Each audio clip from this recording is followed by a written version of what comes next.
Alzino la mano, anche se non vi vedo più, quelli che tifano e sono pazzi di Yannick Sinner. È facilissimo, plebiscito, gol a porta vuota. Certo, quando lo ritroviamo un Roscetto così bello, così meraviglioso, che ci fa godere così tanto. Lo sono anch'io, lo sono stato, come credo tutti voi, tifoso, no? Di Alberto Tomba, di Valentino Rossi, poi ha impattato forte sulla mia storia personale, di Marco Pantani e di Del Piero. Sono quei modelli enormi di campioni che magari ci inducono a fare sport, ci inducono certamente a guardarlo e a parlarne, magari contagiano i nostri figli, procurano tesserati alle federazioni, offrono degli ideali che non sempre sono per forza da seguire, anche per i nostri ragazzi che poi pensano che si debba diventare per forza vincenti e miliardari, e della favola di Babbo Natale, che per i più giovani in sala comunque esiste, è bravo, ha la sua barba bianca, va con le sue renne, fa quello che deve fare a Natale, esiste. Però quei campioni lì hanno una forza che è trainante per tutti noi e che ci dà una dimensione che è abbastanza univoca di quello che noi pensiamo dello sport, no? Lo sport però è davvero proprio tutta quella roba lì, e quella roba lì peraltro amplificata dai social che polarizzano tu bravissimo, tu pirla, tu vincente, tu fallito, cioè che separa i primi dagli ultimi, i vincenti dai falliti, oppure c'è anche dell'altro nello sportivo vero. Ecco, secondo me ci sono delle zone in ombra, non zone d'ombra, zone in ombra che però vanno notate, perché in realtà sono zone di luce. Sono quelle zone in cui si diventa campioni, anche senza diventarlo, magari semplicemente perché quella volta lì, a fronte di una priorità che è soprattutto umana, si diventa campioni perché si sceglie consapevolmente di non vincere. Allora, 16 dicembre 2000, siamo a Liverpool, stadio Goodison Park, l'Everton gioca in casa, che è la squadra di casa, gioca in casa contro il West Ham di Paolo Di Canio, che è un noto bad boy, gli appassionati del calcio italiano lo sanno, è sempre stato un bad boy e bad boy rimane anche adesso che è ritirato e fa l'opinionista in televisione. Siamo sull'1-1, una partita importantissima, la chiamano in Inghilterra the best of the rest, cioè non la partita più importante ma quell'altra. È una specie di Milan-Inter, no? Per dirla col pubblico milanese. Siamo al 90°, risultato sull'1-1, in attacco il West Ham che va a provare a violare la porta dell'Everton, il portiere dell'Everton esce perché vede un attaccante del West Ham che sta andando a fargli gol, gli si butta nelle gambe. Succede che però questo portiere, che si chiama Gerrard, si ritrova con una gamba spaccata, un ginocchio per terra, l'ha buttato per terra, l'arbitro non ferma il gioco, arriva Sinclair, attaccante del West Ham, che vede un'opportunità straordinaria di crossare una palla al centro dove si trova Di Canio, per il quale fare gol significa entrare nella gloria. Ma Di Canio, il bad boy, fa qualcosa che gela lo stadio. Quando vede questa palla spiovere, la ferma con le mani, interrompe la partita, indica il portiere avversario a terra e dice: oh, così non si continua, così non si può continuare, non trovo giusto tirare in porta. Non calcia perché non è leale approfittarsi dell'avversario che in quel momento è per terra e non può difendersi. Per cui il bad boy, quella sera e anche negli anni successivi, brilla perché ha scelto l'onestà, la lealtà prima del risultato.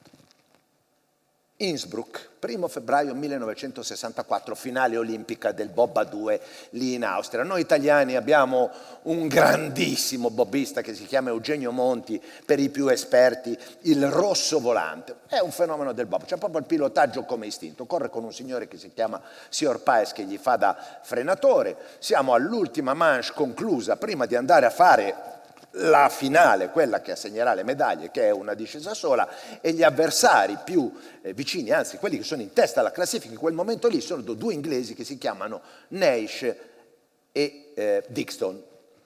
Solo che succede una cosa, che a questi inglesi, prima dell'ultima discesa, salta fuori che si è rotto un bollone che è cruciale, che tiene il pattino attaccato allo scafo Non fare quella discesa per gli inglesi significa non rinunciare all'oro, ma finita a casa, finita l'Olimpiade. Eugenio Monti lo viene a sapere, cosa fa? Si frega le mani? No. Toglie un bollone dal suo bob, o lo prende dal kit dei suoi ricambi, e attraverso un meccanico lo manda agli inglesi. Gli inglesi fanno la loro discesa, volano, stravincono quella medaglia d'oro davanti a un'altra coppia di italiani. Eugenio Monti e Sor Paes arrivano terzi. I giornalisti basiti alla fine di quella gara, erano basiti anche nel 64 come lo saremmo oggi, vanno da Eugenio Monti e gli dicono: ma scusa, ma c'era sta storia del bollone, ma com'è andato, ma perché gli hai dato il bollone, hai perso l'opportunità? E Eugenio Monti risponde: se pensate che gli inglesi abbiano vinto perché io gli ho dato il bollone, vi sbagliate. Gli inglesi hanno vinto perché erano più veloci. Hanno vinto perché erano più veloci.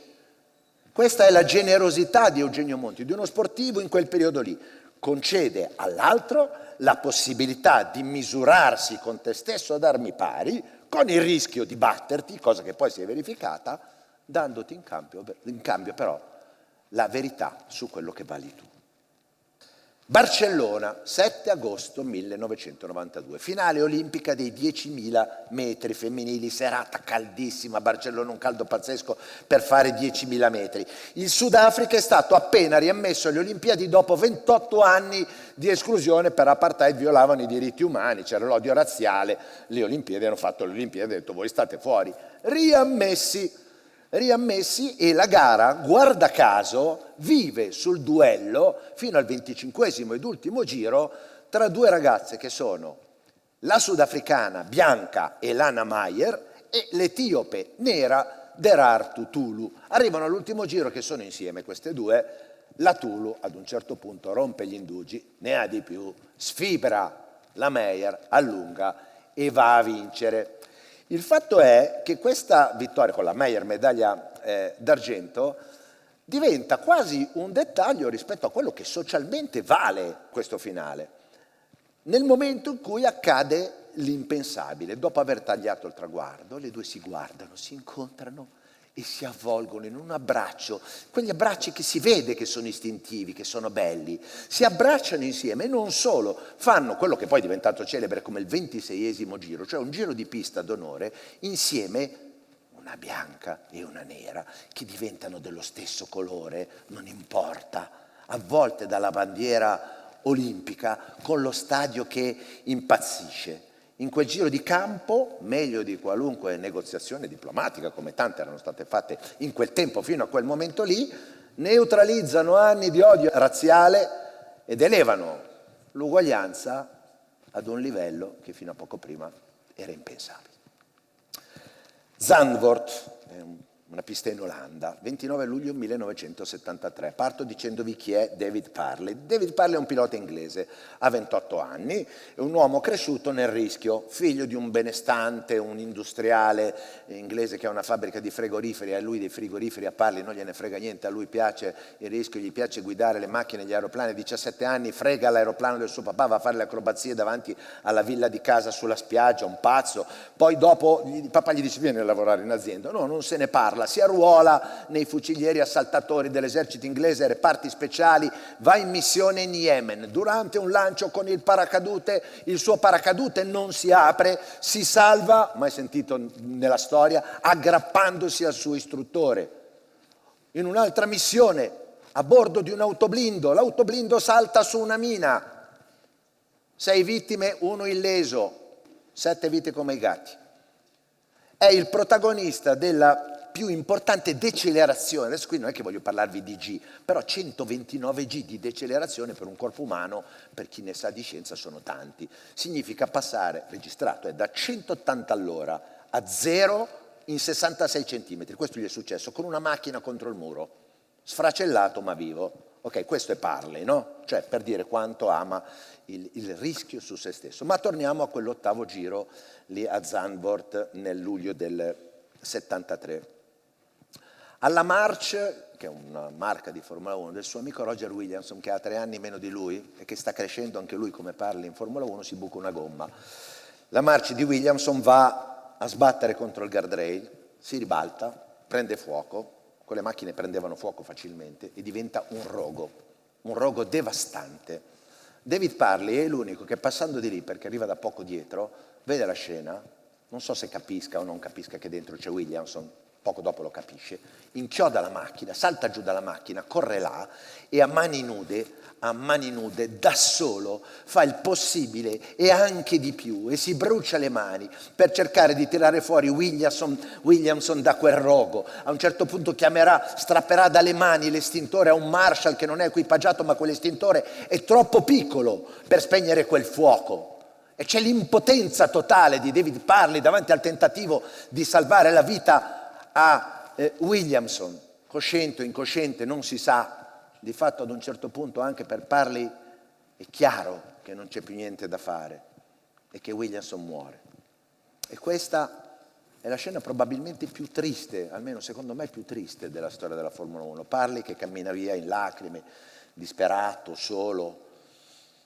Parley che, come dicevamo prima, ha sempre rischiato in tutti i modi per se stesso. A Zandvoort invece si è buttato nel fuoco per un amico e ha dimostrato che il coraggio non è necessariamente non avere paura. Si può avere paura, per avere coraggio devi avere paura, ma è, come in questo caso eclatante, magari quando serve mettersi nei panni di un altro che magari potevi essere tu. Oceano Pacifico, febbraio 1999, regata Round Alone, il giro del mondo in solitario. Giovanni Soldini è a bordo del suo Fila che sta navigando in testa alla classifica perché Soldini, fenomeno, sta viaggiandosela alla grande. È nel cuore dell'Oceano Pacifico meridionale, il posto più infame del pianeta per temperature, onde, proprio un postaccio schifoso dove giusto loro possono andare, cioè poi magari naturalisticamente è bellissimo, ma per andarci in barcavela no buono.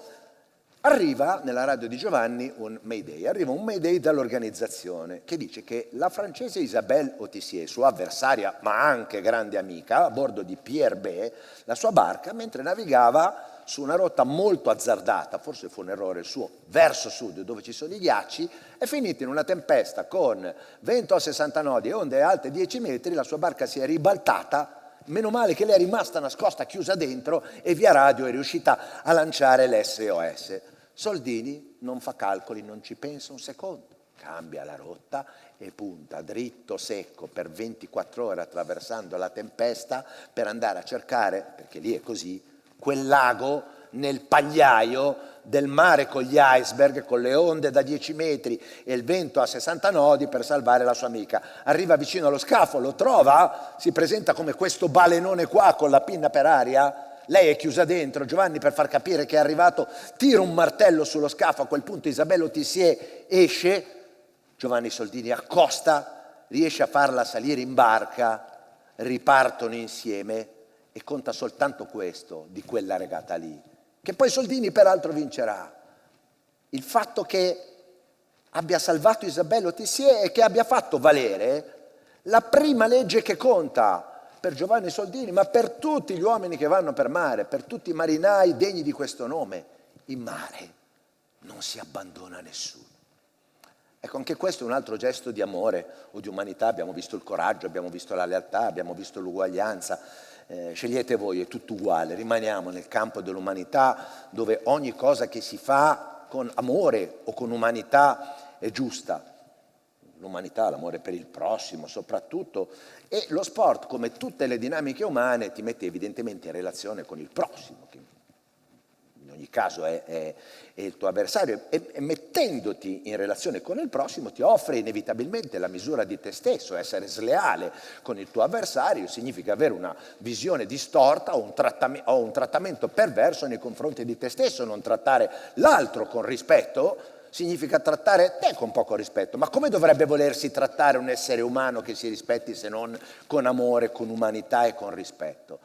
Ecco allora che io credo che la legge di Giovanni Soldini e dei marinai non valga soltanto nelle acque dell'Oceano Pacifico.